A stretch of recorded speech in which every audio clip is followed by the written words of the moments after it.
Talk to. Yeah.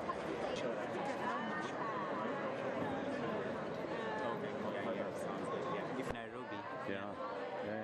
When did you arrive? I arrived on Sunday. I suspect you'll do the demo on Friday and Saturday, yeah? Yes, I will be on the demo on Friday. We had a meeting with the UN Secretary General in his makeshift office in the VIP lounge at the COP venue.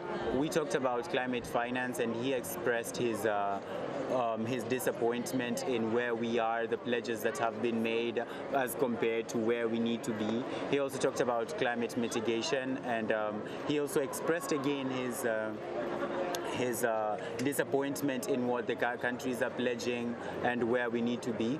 But we also talked about that there is a possibility of hope.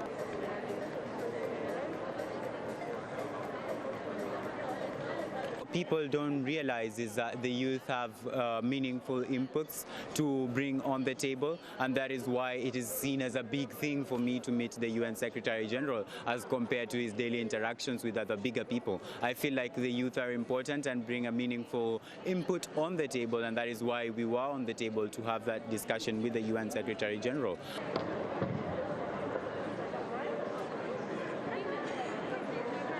There is clearly no time, so he said that we have his word on that he's going to continue pushing to make sure that world leaders make their own commitments, national delegations meet their own commitments, because if they don't, then it's going to be disastrous for countries in the global south who have no funding to implement climate adaptation, who are being already affected by the climate crisis.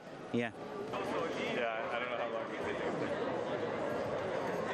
But yeah, we agreed to meet.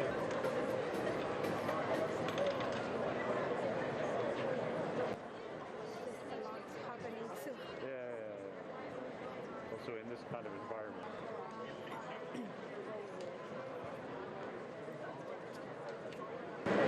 We clearly will keep putting on the pressure, because we cannot sit back and watch our people and, our people being impacted by the climate crisis, because that's what is happening.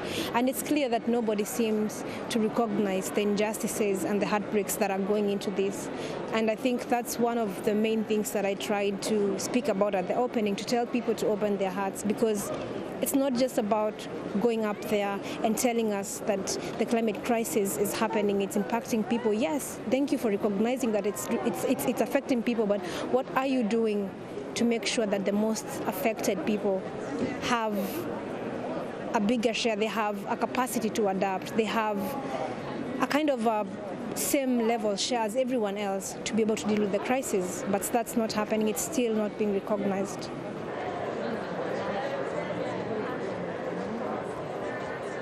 I think the problem is not about the commitments. The problem is that the gap between what needs to be done and what is being done right now keeps widening every day.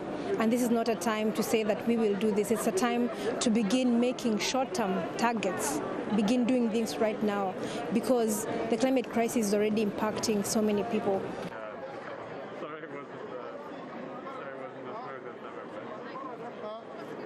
Of course, we will not stop until things begin to happen. And I think if the leaders continue to fail us, we'll make change happen all by ourselves.